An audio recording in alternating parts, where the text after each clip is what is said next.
Hi everyone, welcome back to another exciting episode of On Location Vancouver. I'm your host Zara. I'm here today at the 18th Annual Coastal Dance Festival, a celebration of Indigenous dance, music and storytelling from across Canada and around the world.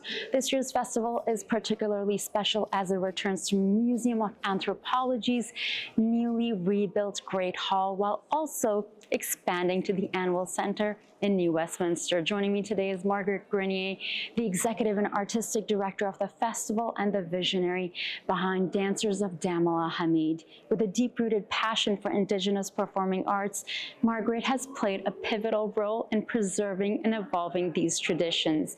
We'll be talking about the festival's growth over the last 18 years, its cultural significance, and what audiences can expect this year. What a wonderful performance today. Thank you. Thank you so much. And can you kindly introduce yourself to our audience? What inspired you to start the Coastal Dance Festival, and how did you find it has evolved over the last 18 years? Absolutely. Well, my name is Margaret Grenier. I'm the Executive and Artistic Director with the Dancers of Damla Hamid and the Director of the Coastal Dance Festival. The Coastal Dance Festival, we first partnered with the Museum of Anthropology back in 2008, and we held the festival for 18 years, but it was actually the last 8 years that we haven't been able to be here in the Great Hall as they prepared for their seismic upgrades. So we're just really, really happy to be back in this space, and the space holds a lot of personal sentiment for myself as well. Back in the 1990s, my parents collaborated with the museum when our family moved from our home territory up in northern BC along the Skeena River. And we shared performances here in the Great Hall. I was just a young girl at that time, but it's really become a home for our family, a place that's held now 4 generations of our family, where we've had the opportunity to share song and dance. And for me, that's what's really the heart of the Coastal Dance Festival. It's the intergenerational practice, the young people that have an opportunity to grow up in song and dance through celebrations such as this, and also the connection that it allows for with our elders and our knowledge carriers. Most certainly, and it was beautiful to see so many young people, like very young to teenagers, and having perhaps their aunts or moms being there. It's so, someone else was mentioning earlier that, you know, they're almost like born into this and like fully embracing their culture with pride. So growing up in a family deeply rooted in Indigenous dance and storytelling, how did your upbringing shape your artistic vision? Well, I was really fortunate because we experienced something here on the West Coast called the potlatch ban, which was a federal law that made it illegal to song and dance for almost 70 years. And my generation was the first generation to have dance going back to our earliest memories. So I was just an infant when I was immersed in the practice.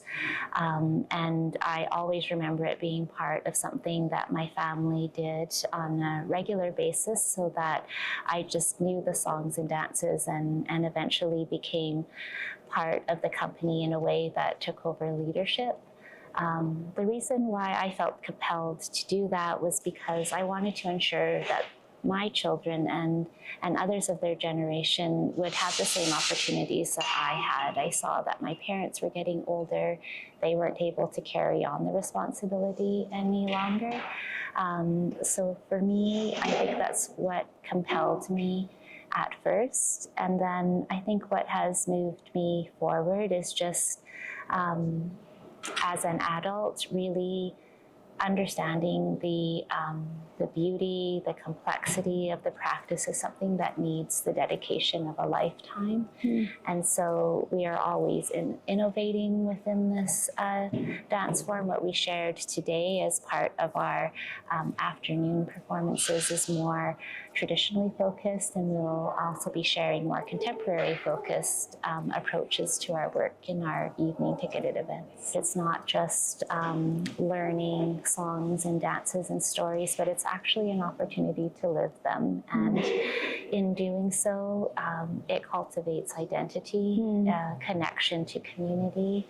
It's a very healthy and healing practice, especially in that way, and that it has such a strong family connection, but also because broader society here on the West Coast, there isn't a lot of access in our day-to-day lives to Indigenous language, to Indigenous story, Indigenous teachings. And so when we gather through song and dance, it's an opportunity, especially for our young people, to connect to that. And we see that not just when we're gathered and we're practicing our arts and our culture, but you see how that infiltrates into other aspects of their life. And the way I was trained is that the reason why we dance is we learn a way of being. We learn how to carry ourselves in the world.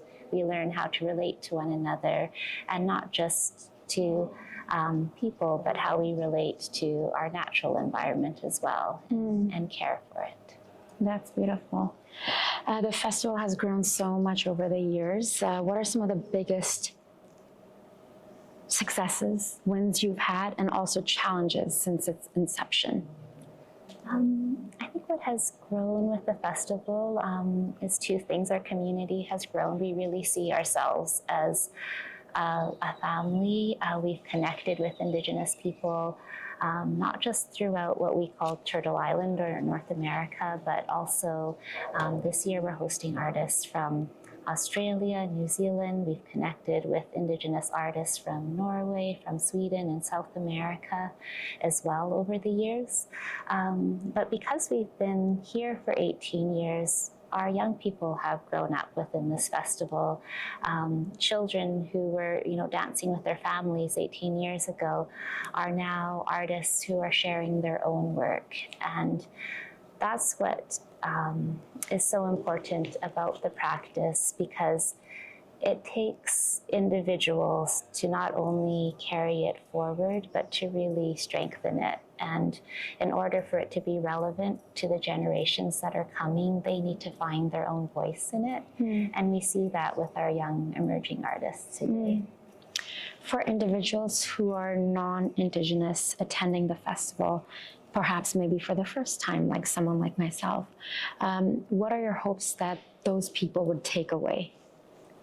My hope is always that anyone who comes to the festival comes with an open heart and an open mind. I think that there is a lot that has been established as what Indigenous identity should look like. But really, our artists are here to represent themselves, their families, their practices, and for that to be received in a good way, I think it really just requires openness. And I think from that place, we can really not only just learn from one another, but I think that's a way that collectively we can work towards overcoming the colonial history that we have over the past many decades. I feel like it's really special in this space here today, Museum of Anthropology, to be here, all this natural light, and to have there's a new exhibit going on. What does that mean to you? I know we talked about that a little bit earlier. You came here, performed with your parents, and now with the festival coming back in this space after 6 years.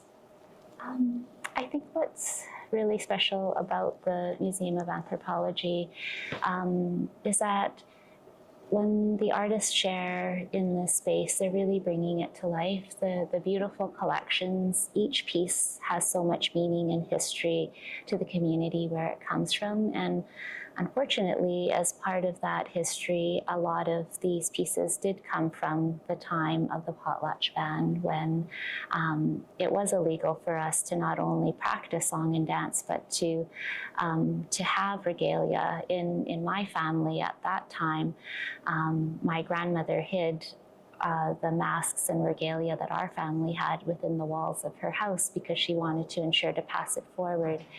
And when she passed, we only had 3 items to pass on, but it is a practice. It's something that it's not just about learning the songs and dances, but it's also about learning the regalia making. It's about learning how to make drums, how to carve masks. And by carrying all of these practices forward, we carry something that's whole.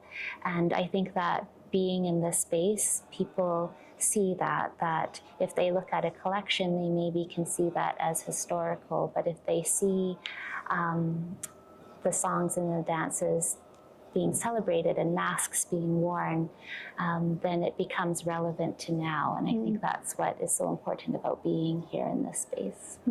Completely. What is your long-term vision, Margaret, for the Coastal Dance Festival? Where do you hope to see it expand and grow? Do you want to keep it in Metro Vancouver or take it beyond internationally? I think for the festival, like, we really honor the partnerships that we have with the Museum of Anthropology and the Anvil Center as well. And I think for us, the way the festival grows is that we're always extending our festival community of artists. But when I think about the future of the festival, I think it really is held in the hands of our young people. I don't think that when my grandmother imagined what we'd be doing today, she would necessarily imagine what it is that we're doing. But I think that we have fulfilled her vision and that our practice is strengthened. And I think it's the same for the next generation. We might not see what they're doing in 20 years, but what they will do will certainly, it'll fill our hearts. We will be happy with how things unfold. Well, thank you so much for taking the time. I truly appreciate it. It really filled my heart today, and I feel like every time I experience, events here at MOA or events like today, I'm learning and I'm growing. So thank you so much, Margaret Grenier. Thank you so much. Thank you for taking the time. We are so grateful Margaret Grenier was able to join us today and for incredible insights and all the amazing work she is doing to bring this festival to life. The Coastal Dance Festival is such a powerful space for cultural expression and exchange, and I know audiences are in for an unforgettable experience. Don't miss this opportunity to witness these extraordinary performances. Until next time, I'm your host, Zara Durrani, and I'll catch you on Location, Vancouver, brought to you with the support of TELUS STORYHIVE.